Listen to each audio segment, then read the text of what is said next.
a while. Hopefully not too long. Up to Reverend Kelly to tell me when my time is coming up. Okay, so our second gathering here at 875 Post Street, so we're excited. All of our classes, our in-person classes that we have, which are 3 during the week, they were all held this week in the classroom here. They were all well attended and successful, so I think we really have made the transition to a new space. We'll talk about the classes a little later on, but they meet right here in the classroom, and the teachers, of course, are very happy to have you. And Reverend Kelly and I have successfully set up the new CMC office, which is located at the corner of Union and Buchanan. And it's great. I love it. And then, as I said last week, I welcome any of you to come stop by sometime and ring the doorbell, and we will come up and greet you and bring you down and show you around. We really love it. And in order to handle this move, as I have talked about, we had to downsize quite a bit. And that downsizing has been amazingly invigorating for me.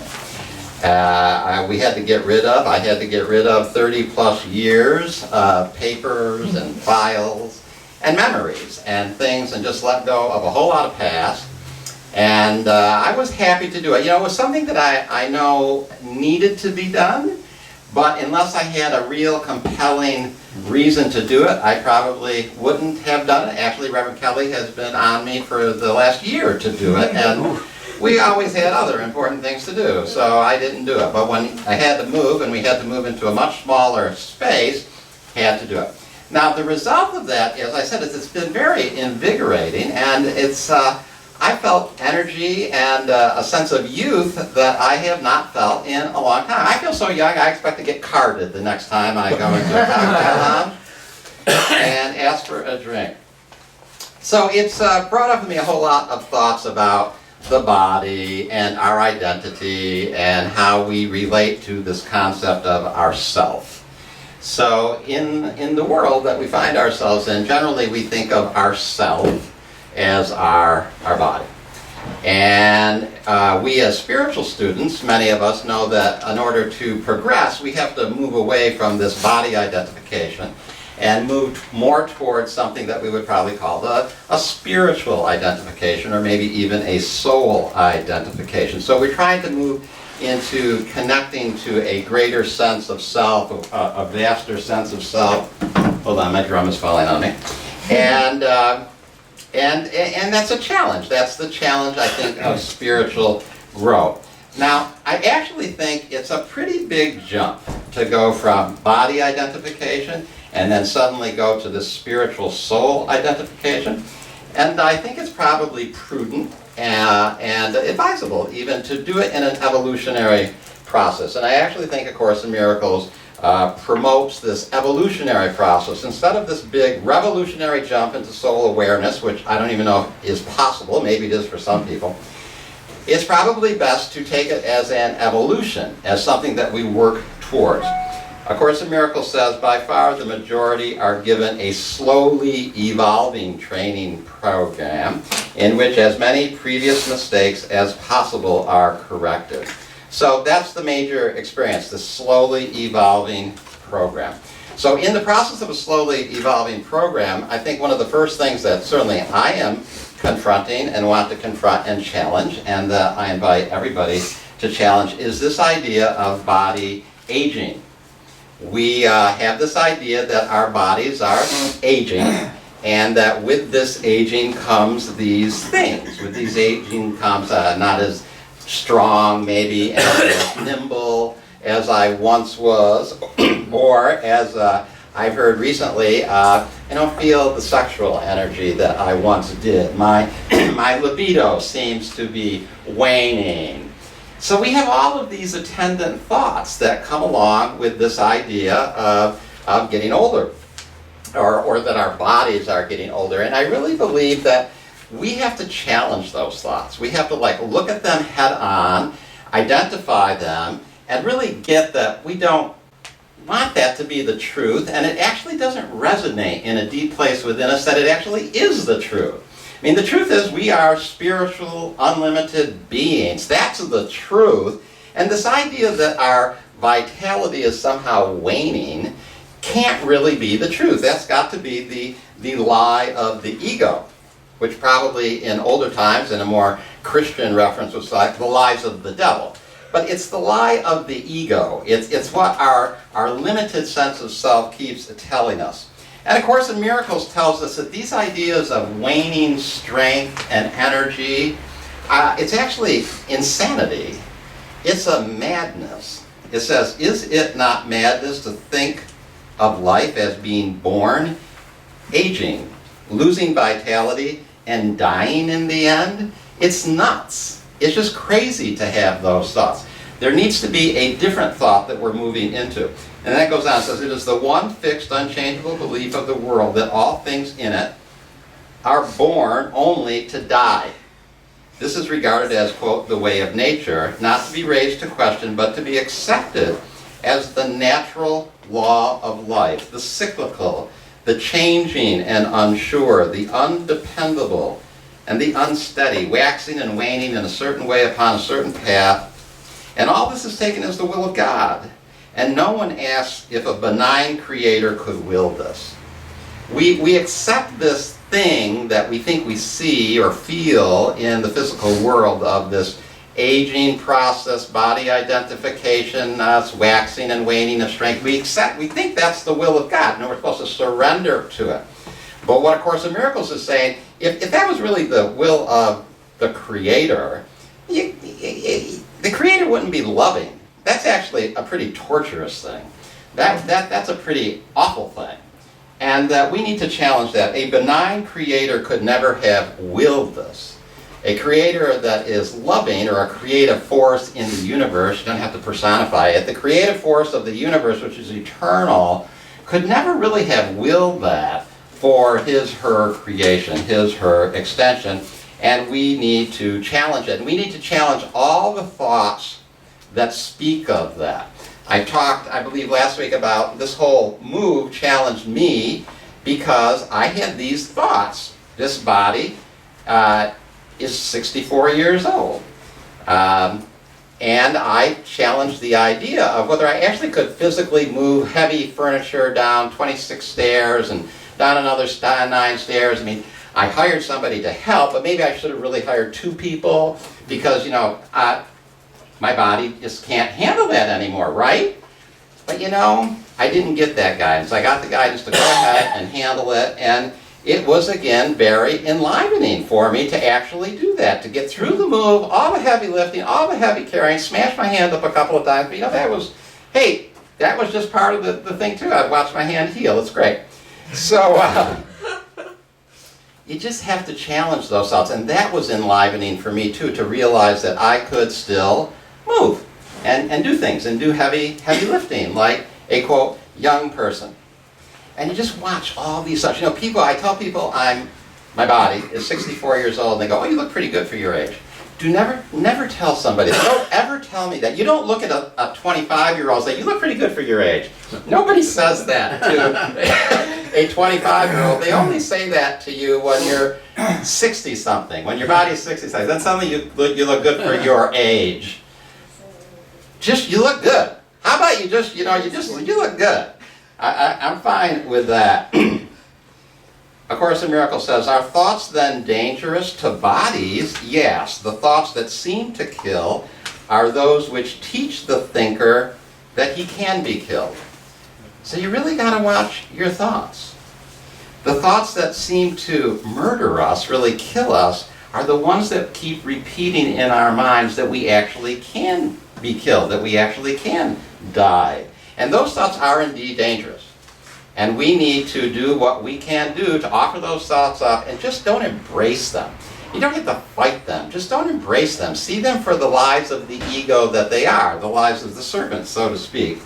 And then it says, and so he dies because of what he learned. We don't go through death experiences because that's the truth or that's how the divine created us. We go through death experiences because that's what we've been brainwashing and hypnotizing ourselves to believe for decades and decades and decades, and so we just go along with it. We just go along with the program. But this isn't the program that we want to go along with. It really isn't. This is the program that we want to challenge. And even as spiritual students, I see this. A lot of people study things like A Course in Miracles not to truly challenge that programming. They study things like A Course in Miracles just to feel a little better about themselves while they go through that program. You know, you just want a little more peace while you just walk through life, and you have vitality, but then you lose it, and then you get old, and there's probably going to be some sickness experience, and then you're going to transition. But, you know, wouldn't it be great just to feel a little better while you were doing that? And a lot of people study things like A Course in Miracles just to be able to feel a little better while they go through this so-called life experience, which they think is just inevitable. You just have to go through it. And it's kind of like palliative care. It's kind of like, they treat it sort of like a morphine drip. So it's like, it's kind of like a morphine drip. Spirituality becomes that little drip of morphine while you're dying. And it's really so much more than that. It's a real confronting transformation about the life experience. It's not just something to feel a little better while we go through the life experience. It's about something that totally transforms the life experience. It is not a morphine drip. It's just not. It's more than that. It's way more than that. Now, I think eventually in this evolution of body concept, not only do we need to transform how we think of our bodies and how we think of aging and this idea of inevitable sickness, we need actually to expand the idea of our body to realize that our bodies are not limited to this wall of flesh, as A Course in Miracles calls it, that seems to surround our minds. Our bodies are actually the bodies of those we meet and greet. A Course in Miracles talks about the oneness that we have with brothers and sisters. If we're one with brothers and sisters, then those sisters and brothers are us and our bodies as well. Our sense of self, our symbolic representation of self is in us, but it's in everybody else that we meet as well. We are all one body. Even traditional Christianity had this a little bit. It was the body of the church was all the people in the church. They had that idea in there. So we are really all of one body with all of our brothers and sisters. But it's more than that. It's more than that, because the entire physical universe that we appear to be in is a symbolic representation of ourself. So the entire physical universe is actually our body as well. It's us. It is us, not just the people, but the chair and the room and the stained glass and the chandelier. That's all us too. It's all us. And A Course in Miracles says this, and very few teachers ever focus in on this. It says, nothing around you but is part of you. Nothing around you but is part of you. It's all us. This picture of Woodstock, it's us. This room, it's us. The street, the difficulty parking, that's all us too. President Trump, as of Friday, that's us too. It's all us. And it says, look on it all lovingly. Love yourself. Love the world, because it's you. And we need to keep evolving and keep moving toward that. It may seem to be beyond our grasp, but we need to evolve to that even before we evolve to the idea of soul. I mean, most people have a very limited idea of soul. They just think of their soul or their spiritual self as sort of like a ball of light maybe that's kind of connected to their body, and maybe when their body drops, this ball of light, energy, intelligence will live on, and that's sort of what people think of as soul. But that's still a very limited idea of soul, because it doesn't include everything. Soul has to include the totality, because it's only the totality that is us. That's just us. We are all of it. And then people just say, yeah, but just look out there. Look at the world. You see it. You see sickness, and you see transition. Reverend Roxy's dog, Rosie, transitioned, seemed to be ill. We see that. And that's it. We see it. That's the problem. That shows where the issue is. And we need to question and challenge even those things that we see and hear. And A Course in Miracles tells us this. You do not really question what is shown you through the body's eyes, nor do you ask why you believe it, even though you learned a long while since your senses do deceive. Our senses lie to us. We got those lying eyes. We got those lying ears. The things that we see and the things that we hear aren't the truth. They're the lies. We can't believe them. The truth is inside that we connect to in a spiritual reservoir of life. That's the truth. What we see out there is just what we see out there. Maybe some of it reflects the truth, but a lot of it reflects the ego, and we can't believe it. So we see that Rosie made her transition, and we affirm that Rosie's eternal, and whatever the illusion was around that is just the illusion that was around that. We don't have to deny that we saw it, but we bless it and we just know that it's not the truth and it's somehow a reflection of the lie in some way. A Course in Miracles also says this: how can you judge? Your judgment rests upon the witnesses that your senses offer you. We judge things by what we see or what we hear or what we taste or what we feel. It's a very interesting sentence next. It says, yet witness never falser was than this. It's all false. The things that we see, the things that we hear, all can have that element of falseness about it. Yet witness never falser was than this. But how else do you judge the world you see? Listen to this. You place pathetic faith in what your eyes and ears report. It's pathetic to think that what we see and what we hear is necessarily a representation of the truth. It's pathetic. It's almost always false. It's giving us lies. It's the lies of the serpent, so to speak. Now, remember I said focus in that, yet witness never falser was than this. Those of you schooled in traditional Christianity know that, or even Judaism, know that that's a reflection of the ninth commandment. You know, the ninth commandment, thou shalt not bear false witness against thy neighbor. And of course, in Miracles was said, yet witness never falser was than this. You know, when you relate that to the ninth commandment, you shouldn't bear false witness against your neighbor. You know, when I was a young Catholic boy, I was told that meant you shouldn't lie. You shouldn't say things that weren't what you saw and heard. But in A Course in Miracles, thinking now, you shouldn't even say things that you see and hear, because that's the false witness. You shouldn't say, I know death is real because I just saw it out there. No, you don't hold that against anybody. You don't hold that as your truth. That's bearing false witness against your neighbor or against your brother and sister. It's not just don't lie, don't say what you didn't see or hear. It's come from a truth that's within, and don't even hold what you see and hear against your brother and sister. Now, A Course in Miracles talks about, as we move into these expanding awarenesses of body and self, that it's probably best to have a compromise approach. In other words, it's hard to just go from where we were to all that reality, and that it's probably best to compromise somewhat. I mean, you have to almost look at the idea of aging as an illness in and of itself, and a lot of modern medicine and science is actually doing that. Now, maybe the body isn't programmed to get ill and die like that.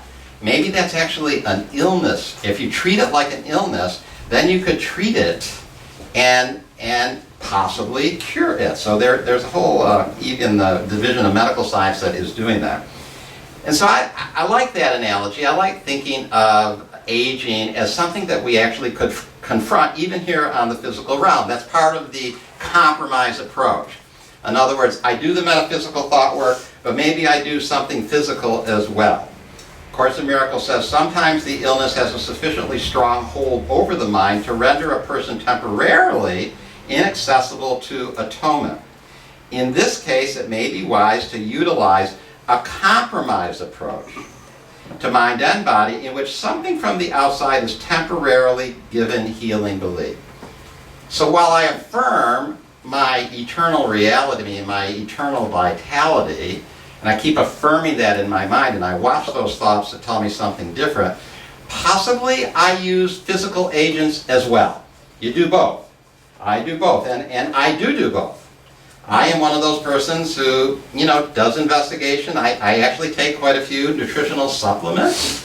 I even take a little bit of classic medication, take supplements, and I work on things. But, compromise approaches are in a lot of things. I wear glasses. I wear glasses so that I can see and read. And, years ago I didn't wear glasses, but now I do, and it's a compromise. I want to see and read, and it's good. I dye my hair. I dyed my beard last night. Okay, now let's do that. Looking good. Looking good. I dye my hair and I dye my beard because I don't want a gray beard. And I don't want gray hair. And I want to look in the mirror and see an image that to me looks a little younger. And I want people, when they greet me, to see an image that looks a little younger. Whatever you're guided to do is you're fine. You're guided to do it, but I'm guided to do that. I dyed my hair and I dyed my beard and I take supplements. And I want all of you, men especially, who think that a waning libido is just necessarily a fact of life, there are supplements that you can take to help you with that. Go into any natural food store, go to Rainbow, go to their nutrition department, ask one of the helpful people, could you direct me to the male supplements? And they will take you to this whole aisle of all kind of nutritional supplements you can take to increase your sexual energy and libido. And I take those too. And you know what? They're helpful. They really are helpful. There. That's the big self-disclosure for the day. You do it all. You do it all. And I work on it with thought. And I work on it with those things too. I don't accept the false witnesses, which are the things that I see and hear. I come from something within that tells me a different truth. I feel that I am evolving. I am fine with utilizing a compromise approach. And so evolve your concept of body. Evolve your concept of self. Ask for guidance, come from the eternal truth within you, and use whatever the world provides you to use to move along in a compromised fashion. Let's evolve this concept of body so that we can have a youthful body, a healthy body, so that we can understand that it's all our body, and so that we can eventually move into the concept of eternal soul. Thank you very much. It's a pleasure to have you here.